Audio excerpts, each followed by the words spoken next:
Hey everyone, it's Rash from privateplacements.com. Our interview today is going to be a little bit different. Both of us are going to be in the same room, which is quite unique given the last 2 years. Everything was on Zoom.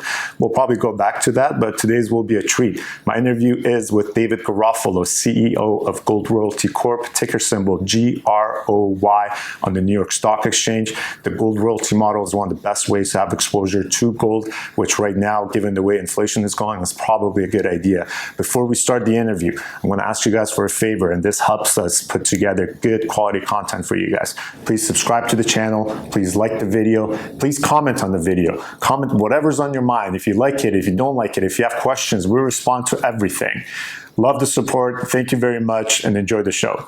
David, good to be with you. Thanks for doing this. Thanks for having me on, Arash. Well, listen, good timing as always. The CPI numbers are out. Inflation's at an all-time high again. Highest in 30 years, I believe 1991. George Bush was the president, not George W., his father. It's scary times because we don't know how it's going to end or if it will. And I want to start there. I want to start with your thoughts, especially with your experience in the gold business. Where do you think we're headed in next year? Where do you think that does to the price of gold? And how do you think the Feds are going to get us out of this mess that we're in? I don't think there's any imperative on their part to actually get us out of this. I think the Federal Reserve, and for that matter, central banks globally, pay more attention to the level of stock markets than they do inflation. They're concerned about reinflating the economy. They're more concerned about deflation than they are about inflation. They're also concerned about the amount of sovereign debt that's been strapped on around the world. There's no fiscally responsible way to repay that debt. The only way to deal with that debt is to debase the underlying currencies, to debase the debt. In other words, inflate your way out of debt. Inflate your GDP and make debt a smaller component of your GDP. And so that means that we're likely to see inflation for a prolonged period of time. And what that means for gold is well, gold is the canary in the coal mine. It is a very accurate barometer of the direction of inflation. I think there's no reason we can't see the all-time cyclical high in gold at this point in the very near future, and that would be $3,000 an ounce. And where I get that number is I go back to the early 1980s when we were last in a large inflationary cycle like we're experiencing right now. Gold hit $850 an ounce in $1980, and you inflate that into $2021, that's $3,000 an ounce. And I think we can go well beyond that because unlike the early 1980s when we had a Paul Volcker running the Federal Reserve and tightening and reducing quantitative easing and raising interest rates, we don't have a Paul Volcker type head of any central bank these days. They're just trying to keep the party going.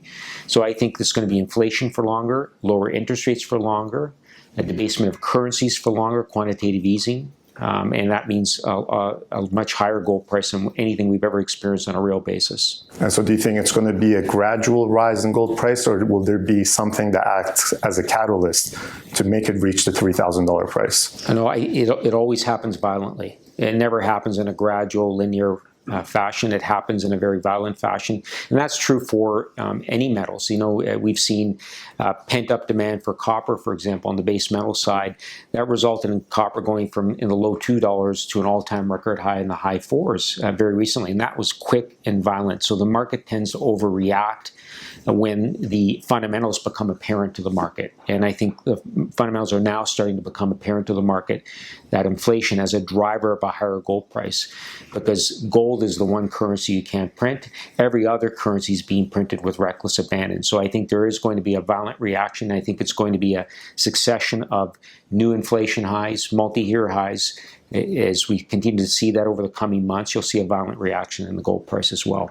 And do you think there's an element that's unique here? Because so the US, I believe, is just over 6%, but Canada, Europe, China, everyone's in the same mess together. Do you think that makes it even more violent as far as what we're about to see globally? Yeah, so I think unlike the late 1970s and early 80s when we had the supply chain infected by higher oil prices, that's really what drove that inflation cycle back then.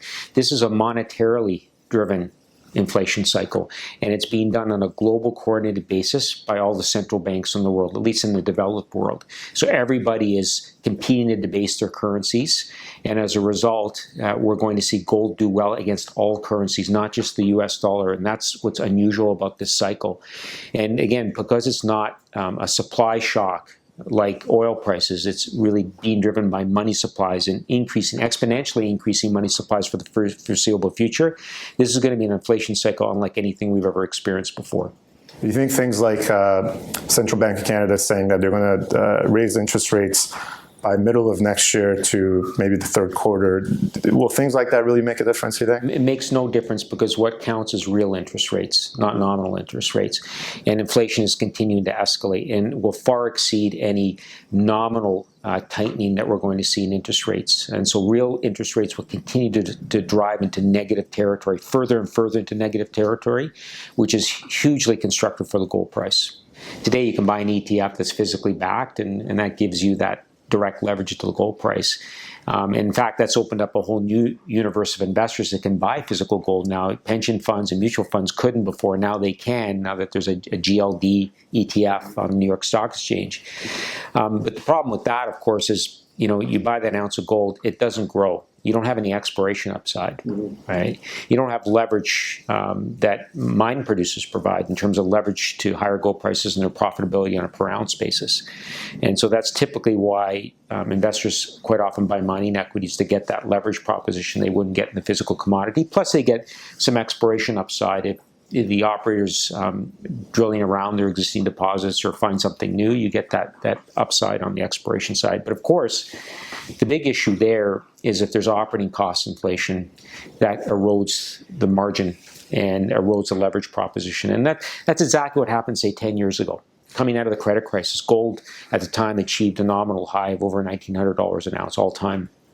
And you would have thought, if I'm buying a mining equity, that would be when the sun was shining, I'd be making hay. But in fact, that didn't happen. Gold price went up around 140% around that time. The mining equities actually only went up about 65, 70%. They underperformed the commodity. And the reason that was is because there was so much new mine capacity being brought on. There was a big surge in input operating costs and capital costs. There's only so many people and machines and equipment to go around to build these mines, and you had both base metal companies who were enjoying the Chinese super cycle at the time and gold companies building new mine capacity at the same time. So we saw a big surge in input costs. And so, the investment community became disillusioned, and they actually ended up buying, if they wanted to participate in gold, buying the GLD, which did very well, and they bought royalty companies, which vastly outperformed the commodity. They were up like almost 200% against the commodity being up, as I said, about 144%, actually more like 300%. So they provided the leverage, and the reason they do that is because it's top-line exposure. So you have leverage of the gold price, you have leverage to exploration success because the royalties are on not only the existing deposits, but any upside geologically. So if they're explored and drilled out and grown, you get that leveraged exploration, but you're completely insulated from operating costs. And it's a very scalable business. We have half a dozen employees and an $800 million market cap company. Our company could be $8 billion in market cap. I'd say have the same half a dozen employees. So every dollar of incremental royalty revenue we add goes right to the bottom line for our shareholders. That's huge leverage to the gold price, huge leverage to exploration success as well. So I think it's the best possible way to play the gold price. And I would say it happens at every point in the cycle. Even in the down point of the cycle, we went through a nuclear winter where gold went down to $1,100 an ounce, past that mine building cycle I was talking about.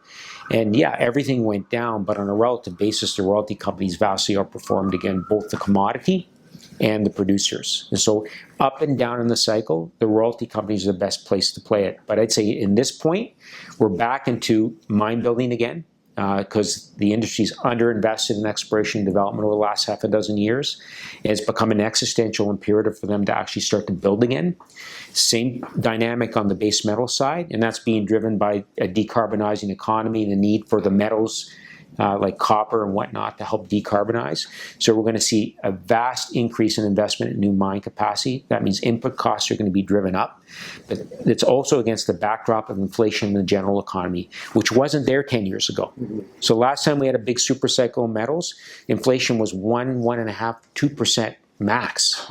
Now we have double-digit inflation, and I don't believe the headline CPI numbers. We're in double-digit territory. If you're eating, putting fuel in your car, or you're putting a roof over your head, you have double-digit inflation, not this CPI basket, which is just science fiction. That's just not the reality of what our cost of living is right now. So against that backdrop, we're going to see a massive increase in input costs in the mining industry.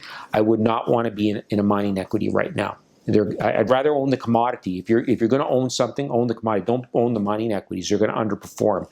But I think the best possible outcome for you, if you're investing in gold as an asset class, is the royalty companies. They're going to vastly outperform.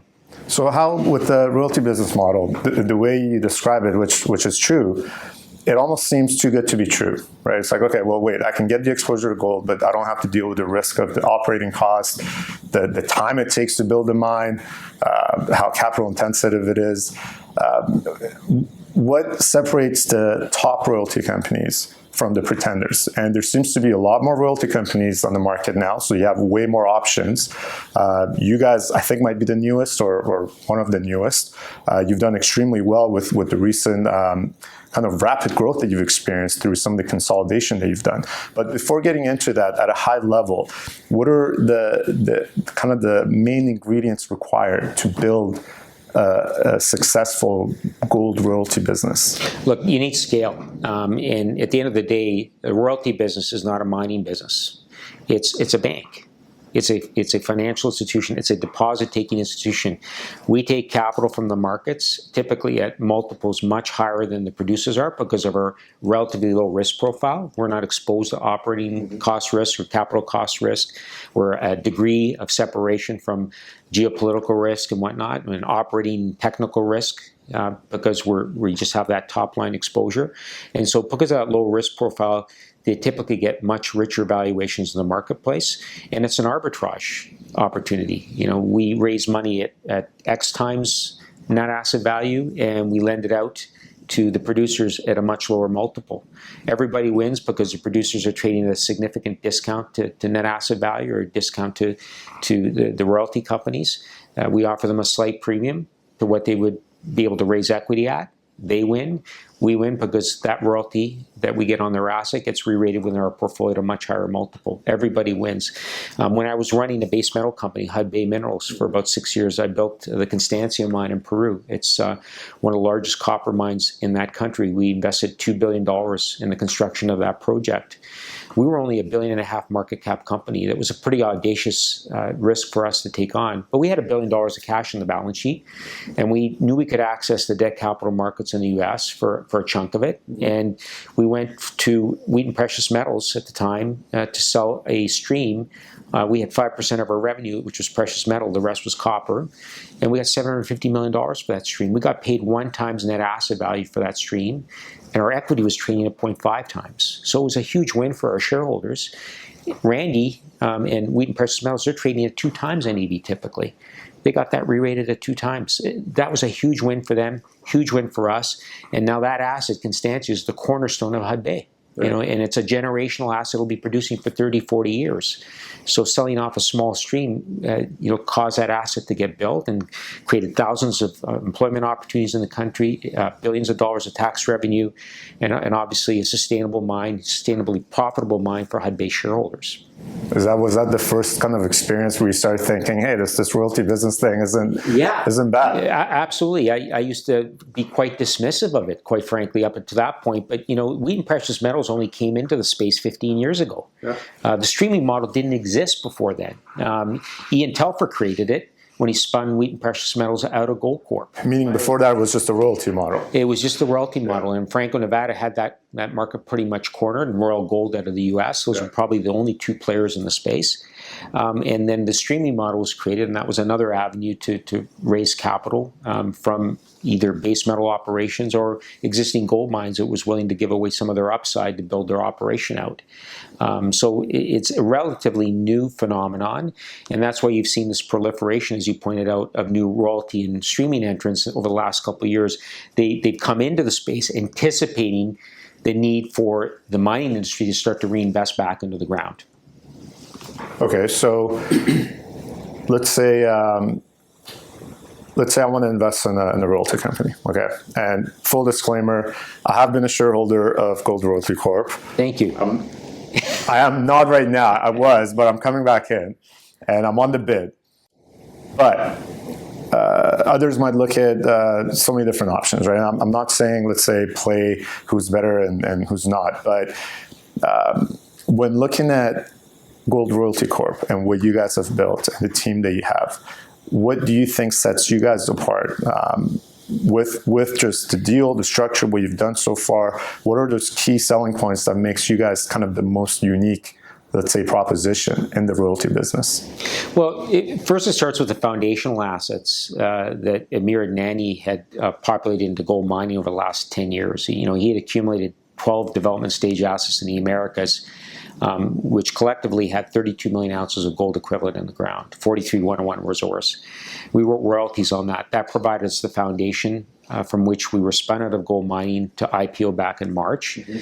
And that's a significant mineral endowment. In the sub $1 billion market cap category of royalty and streaming companies, we had the most significant attributable ounce endowment of any of them, right out of the gate. Right. And so we had that quality proposition. Plus, we curated a board and management that collectively had over 400 years of mine building and operating experience. So it included my 30 years in the mine building and operating side, Ian Telfer, who has 40 years in the business, Alan Hare, who was my successor at Hudbay and my chief operating officer, 35 years of mine building experience as a mineral process engineer, Alistair Still, our director of technical services and CEO of gold mining, 25 plus years of operating and mine building geological experience, and on and on and on. A very, very deep technical board. What that gives us is a clear-eyed view of the underlying risk of the royalty opportunities we're investing in. We know how operators think, we know how mine builders think, because we are them. And so we know what they're looking for. But what it also gives us, given the seniority of that group, is access to anybody in the world in the mining business. That's what I want to say. How important is the Rolodex factor? The ability to actually call up someone and say, hey. It's huge. That's why we've been able to absorb 3 of our peer companies in the last 6 months. From our IPO, which was very successful, we raised $90 million US and got a $200 million post-money valuation on those foundational assets that we spent out of gold mining, and then quickly bought Ely, Golden Valley, and Abitibi, and grew our royalty portfolio from 17 to 191 royalties. And the reason we were able to do that is because we had bilateral access on each of those opportunities. These were not competitive processes. We leveraged the relationships we had within our board management to get in the door before anybody else. And we're able to do things that were much more accretive than they would have been if we did them in a competitive process. And so you mentioned that you guys have been hyperactive since IPO. Abitibi, the most recent one, to me, when I read that and when I started digging into it, it's a massive deal. You guys have a royalty on Canada's largest producing mine, largest active mine in Quebec, mm-hmm. which I'd like to add, you have a lot of experience in Quebec. You've sank your teeth in that area through your time at Agnico Eagle, right? And even before that, in Inmet, back in the 1990s, a base metal company, we were building a gold mine in Chibougamau, so not too far from the Abitibi region where Agnico has built its foundation. And so I've been in that area for 30 years. Essentially, my entire career, been involved in the construction of 4 mines in Quebec: Troilus, LaRonde, Lapa, Goldex. And those latter 3 are all within a 30-kilometer radius, right on the Trans-Canada Highway of Canadian Malartic, the mine, Canada's largest gold mine, upon which we now have a royalty. Okay, so tell us about Malartic. It's Canada's largest mine.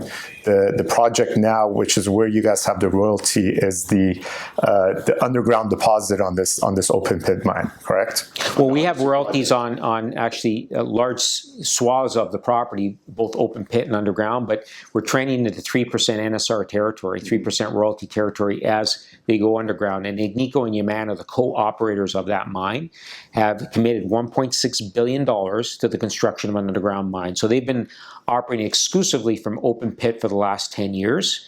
Now they're moving underground where the resource is much larger, much higher grade, and subject to a much higher royalty than we've been enjoying from the open pit material up to this point. And how big is the resource that they're going after now with this big investment? At least 4 million ounces. And I say at least because what you have to realize in the Abitibi Greenstone Belt is when you open up these deposits for operation from underground, you also get underground drill platforms for exploration. You have a limit to what you can do from surface drilling. So they've delineated 4 million ounces from surface drilling to this point. As they get underground, I have no doubt that that resource will balloon. And the reason I say that is that's been entirely the case in virtually every mine in that region that's been built out. LaRonde is a great example. You know, back when I joined Agnico Eagle in 1998, LaRonde was a small localized zinc deposit from surface drilling. You know, on the basis of that, we said, oh, we might have something high grade here at zinc, but let's have a look. Let's drive a shaft down 1,000 meters here to get that access at depth. And then that shaft was extended to 2,200 meters. And then they put an internal shaft down to 3,000 meters. And the reason they've been doing that is they opened it up for production. They opened it up for deeper drilling. And the deeper we got, the larger that deposit became, and it became much more gold-oriented, to the point now where LaRonde is the largest gold-bearing volcanogenic massive sulfide deposit ever discovered in the mining business in the world. And it started out with a small localized zinc deposit from surface drilling. And that's the opportunity you get when you get underground here. And that's true for Goldex and Lapa. All of those operations were much longer in life than what was delineated from surface drilling. When you get that underground access, these deposits tend to balloon. Well, what I love about this idea of the potential that the deposit has, whatever that potential is and whatever else they end up adding to that resource, you guys get your percentage. You don't have to put in any more money, so you're sitting really nicely back here, waiting for these guys who, by the way, happen to be some of the best operators in the world to keep building out this resource, and whatever upside there is, Gold Royalty Corp and the shareholders benefit from that. And from the sounds of it, based on what we've seen in the region, the odds are good. Absolutely, and the operators are very, very good, and they have decades and decades and decades of experience operating and exploring in that region. They know exactly what they're looking for in that geological package. And you guys are in the Americas. You're right now the two, I guess, let's say flagships are in Quebec and Nevada. Two, for people that follow mining, Quebec and Nevada are, two of the best jurisdictions to be in. How does that translate to value for Gold Royalty or for any royalty company to be involved with projects and jurisdictions like that? Well, this is not a subjective statement. The Fraser Institute does an annual survey every year about the best jurisdictions in the world in which to operate from a mining perspective. And Quebec and Nevada are perennially 1 and 2. And they constantly jockey for position between the two of them. And what the key criteria are high mineral potential, which is clearly the case. These are the two most prolific gold districts in the world. Low geopolitical risk and low regulatory risk. It's easy to get a permit in Quebec and Nevada. You still have to be a responsible operator, but the process is very, very regimented, systematic, and predictable.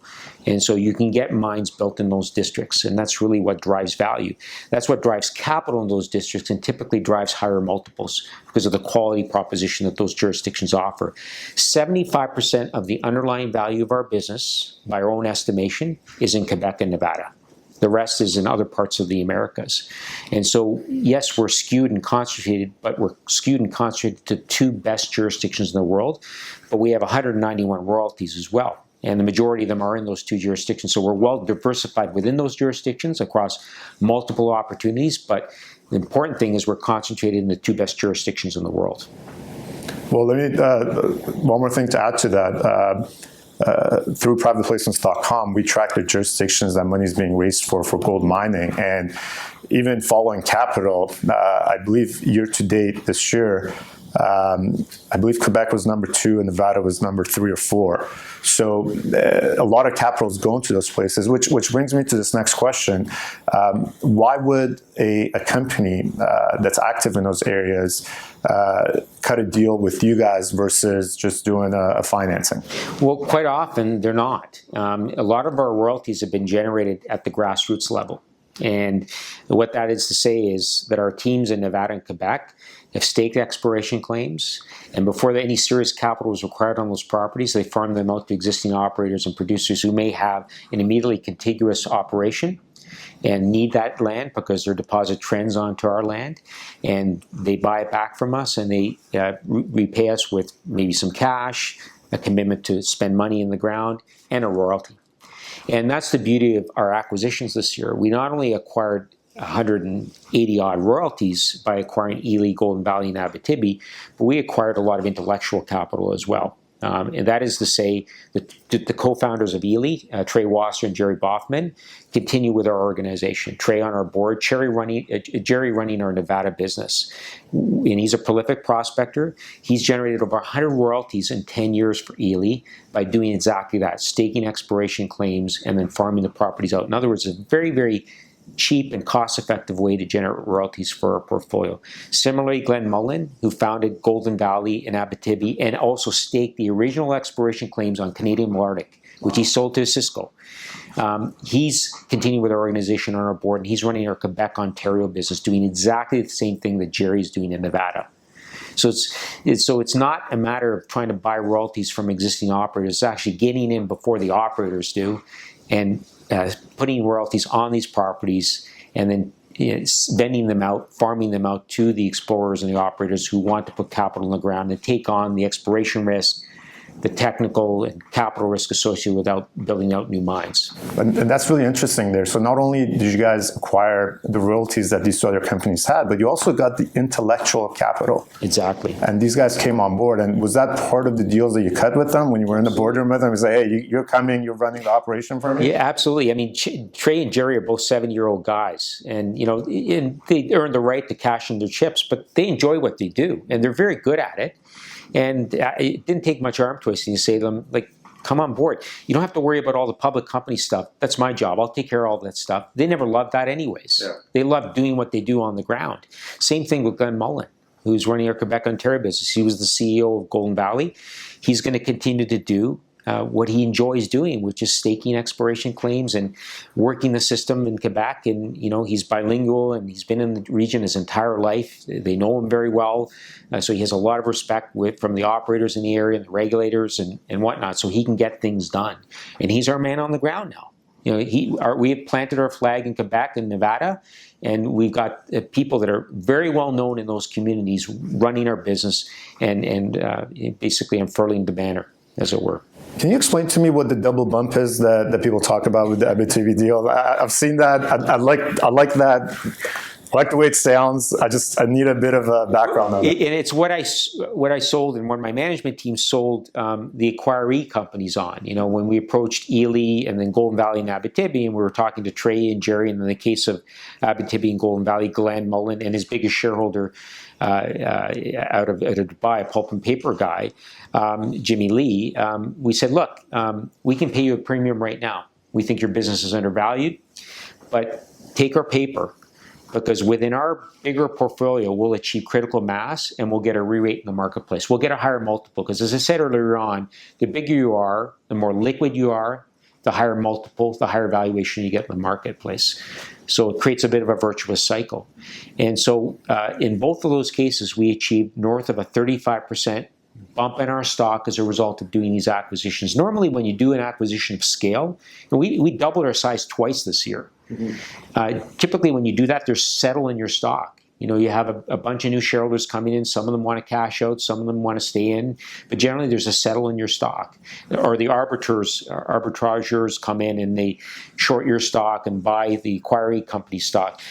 That didn't happen in either one of those acquisitions because the quality proposition was so evident, so apparent by putting these companies together. Our access to capital markets, the depth of our management team, the quality of their asset base, and the critical mass we achieved together result in a significant re-rate. So not only did they get a premium up front of 30 to 40%, but they got another 35% further bump in value as a result of coming together with us. So it's a huge win. And as Trey said to me the other day, my shareholders are ecstatic. So you guys have 191 royalties, right? Of which 6 are producing, right? And 14 are in the pipeline. 7 in construction. So we have 13 essentially in production or near production right now. And that's why we're going to have a very significant upward trajectory in our cash flow, a 5-fold increase in our cash flow over the next 5 years. And so, I mean, I don't want to sound greedy as a very excited potential shareholder, but what's next? Can we expect this level of growth and execution? Can we expect more announcements? I know you can't, tell us, but tell us without telling us. Yeah, sure. Well, what I would say is we have a lot of organic growth in the story now. Now we have 191 royalties. As I said, 7 of them 6 in production, 7 in construction. So there's a lot of upward trajectory in cash flow accretion. We don't have to issue any more shares in order to realize that cash flow. And in fact, I think we're going to be at a point in the near future that we'll be able to actually start to return capital to shareholders in a dividend because we have very low G&A. And as I said, how soon will that be? Well, we're meeting with we've only been in existence for 6 months. We're meeting with our board for a strategy session and 5-year planning session at the end of this year. And we're going to be talking about when do we introduce a dividend policy. And I don't want to presume for the board when that'll be, but there will be a dividend in this story at some point in the future. The question is when. When's the right time to balance growth against returning capital to shareholders, making sure we're doing that responsibly. So I'd say that's a catalyst, but I would also say all of the organic growth we already have in the pipeline and the vast increase in our cash flow over the next 5 years and beyond, particularly as we get underground at Canadian Malartic, that won't happen until we get past the 5-year horizon. Mm-hmm. That's another dimension of growth that I'm not even going to quantify at this stage. We'll just focus on the upcoming 3 to 5 years. But we have a lot of growth, and there's still a scope for consolidation in the space. There's still too many players. But I feel like we've done our bit. We've absorbed 3 of our competitors this year, and we'll be opportunistic if opportunities present themselves, but we'll be responsible as well. We have to be able to demonstrate to our board and to our shareholders that anything we do actually adds value per share and not just growing for the sake of growing. So that was just like a very nice way of saying, Arash, don't be so damn greedy.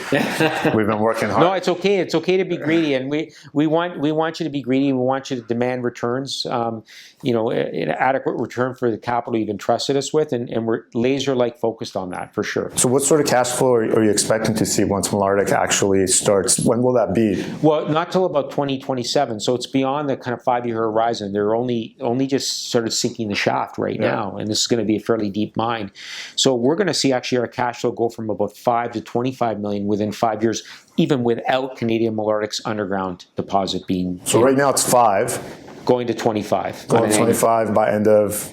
Within 5 years. Within 5 years. Yeah. And then Malartic kicks in. Then that adds another dimension beyond that. When you say adds another dimension, I mean, I don't want to jump ahead here, but I mean, something like that size and that scale and that potential could really be a company builder, like a real flagship. Is that the type of potential we're talking about with Malartic? This is our gold strike.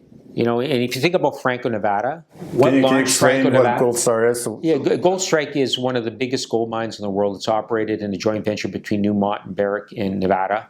One of the most prolific gold discoveries ever. It's been in operation since the late 1980s and continues to have multiple decades of reserve life ahead of it. It's a massive operation and one of the biggest gold operations in the world. And it got a royalty on it. Franco Nevada got a royalty on it back in the 80s when it was just an exploration property.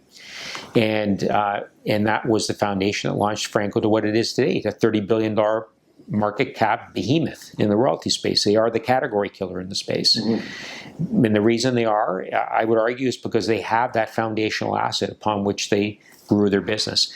That's what we see in Canadian Malartic. It is the cornerstone. It is the foundation for our company.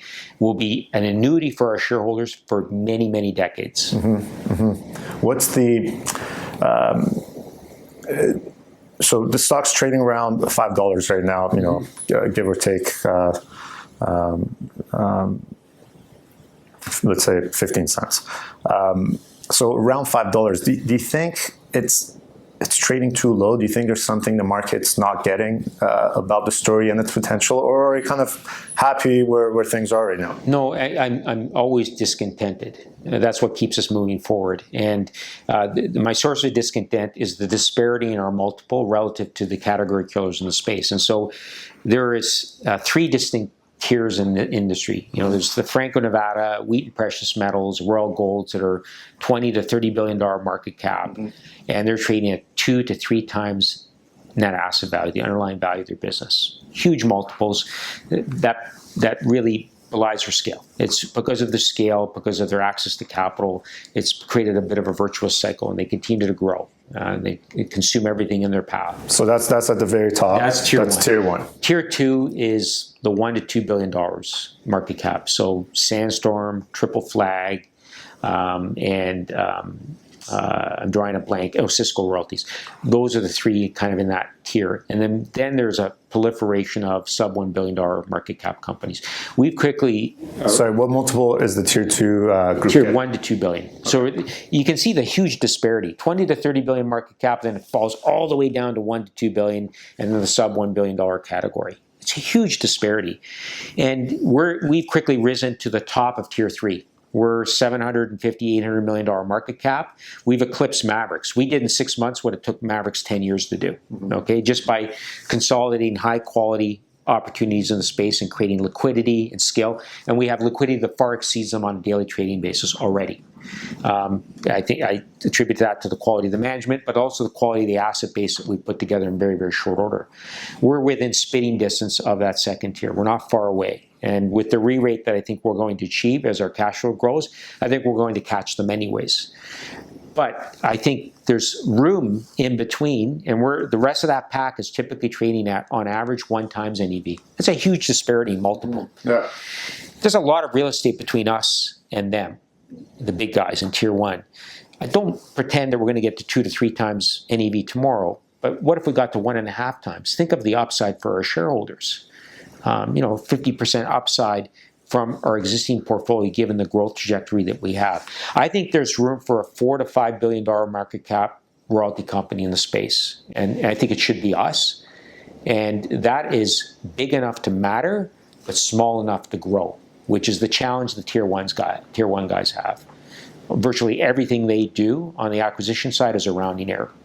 They won't have that growth multiple forever. Yeah. You know, and I look back in the mining space where I spent, as you pointed out, over 30 years, and I would, the best analog I could give is Agnico Eagle. When I joined Agnico Eagle in 1998, it was a $100 million market cap company. It was tiny, single asset. We built 6 mines, I should say, and we went from 100 million to 5 to 10 billion. 10 billion market cap by the time I left, but it was about 5 billion market cap for a long time. And we got the best multiple in the space because of the quality proposition, focus in the Americas, low political risk. A lot of our eggs were in the Quebec basket again, recurring theme, great jurisdiction, geologically, geopolitically, etc. But we were big enough at 5 billion at the time to matter, but we were small enough to grow meaningfully. You know, we were approaching 1 million ounces a year of production. Now Agnico's 2 million ounces a year plus, and with Kirkland Lake approaching 3 million ounces a year, very hard to grow off of that base. I would expect that their multiple will erode over time because of the lack of growth. But when you're in that kind of sweet spot, big enough to matter, small enough to grow, you're a magnet for capital. You know, particularly if you offer a quality proposition, both in terms of management and organic growth and low geopolitical risk. So just to do a full circle, there's obviously many factors or variables that you guys control with what happens with the company, and there's ones that you don't, such as price of gold. Yeah. If gold does hit 3,000, and if we see this trajectory that we're seeing right now continue into the new year, do you see that path, that re-rating that you're talking about for Gold Royalty Corp happen much sooner than expected? Yeah, for sure, because again, of the quality propositions, what will happen is there'll be a spotlight put on the royalty companies because they're going to be generalists coming into the space for the first time in years, and they're going to be looking for the best leverage of the gold price in the face of inflation in input costs. They're going to stay away from the producers, the generalists. They're going to look at larger cap or growing royalty players in order to park their capital and realize that leverage of the gold price.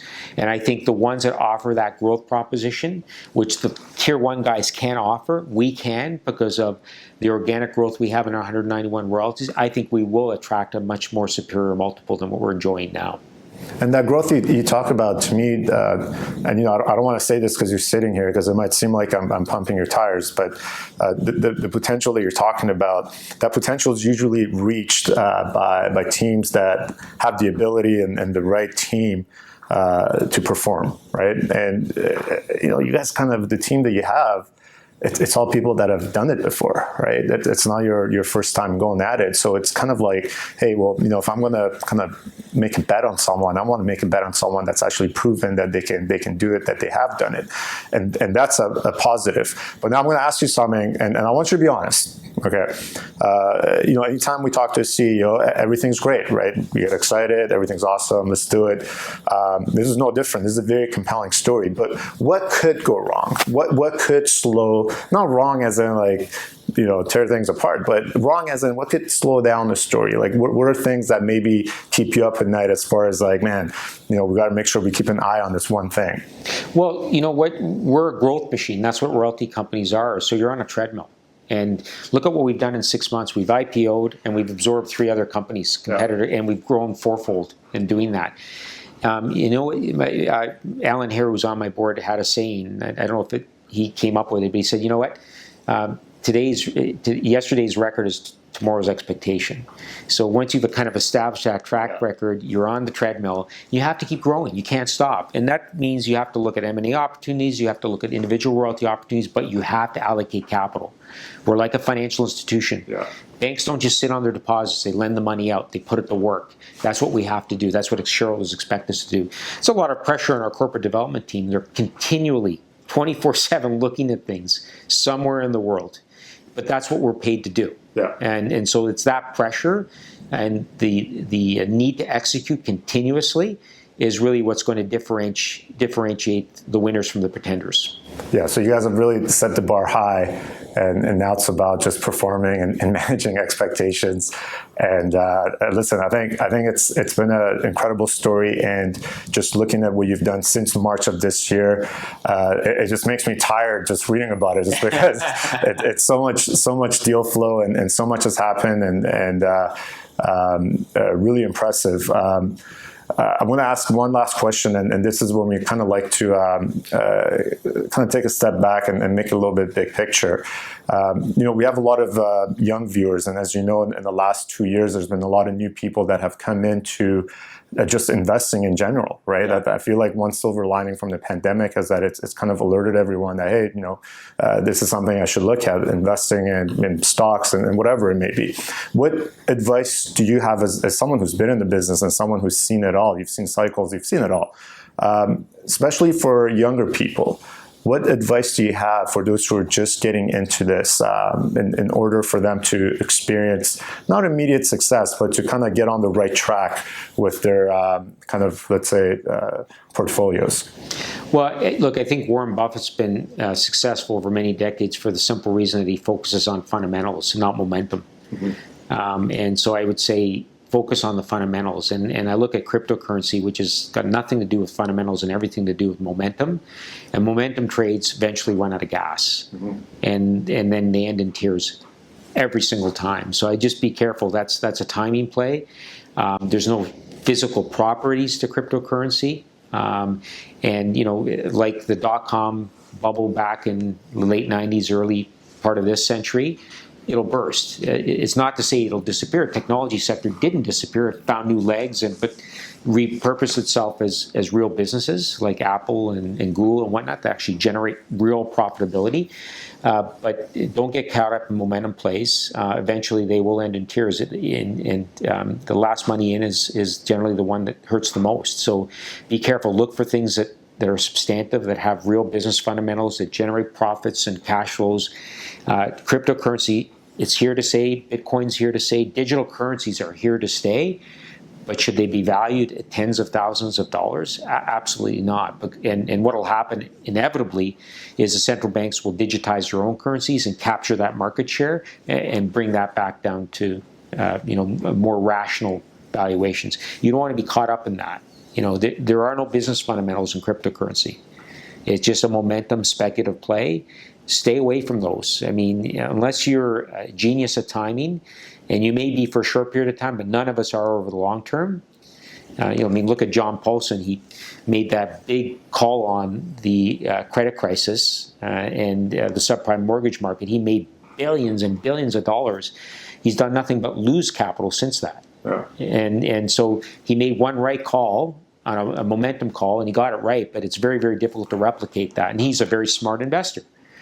So I'm just saying that if you're new to the investment space, just make sure you focus on what counts, which is a real business with real fundamentals. Well, I think one scary thing too for those who have just got into investing in the last 2 years is that all they've seen is just increasing. Right.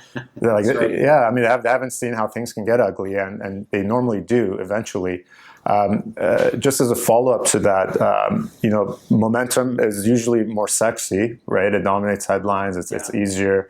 It's like eating your dessert, and fundamentals is more like eating your vegetables. What would you say is a good way to start to learn fundamentals and understand fundamentals so that you can discover deals that you think are maybe better investment opportunities? Well, I'd read sell-side research. I mean, even if you're on an online platform and trading, you'll get access to the online research that those institutions provide. Read it and really understand fundamentally the business you're investing in. You do have to make a sector call. You want to find a sector that might have some momentum. Energy a year ago was hugely out of favor. Now it has momentum. Yeah. And a year ago, if you're making a determination, I want to be a counter-cyclical investor, you might have wanted to put, with the benefit of hindsight, obviously, you might have put some capital into energy, and then you go into the energy sector and say, well, what pays dividends, what yields? Because that's an indication of the health of the business, even in a down cycle. And there were a number of companies that were actually quite healthy in the utility business and in the oil and gas space, who right now are trading at vastly superior multiples because the momentum's back in the trade, but they are underpinned by strong fundamentals. And that's just an illustration. I love it.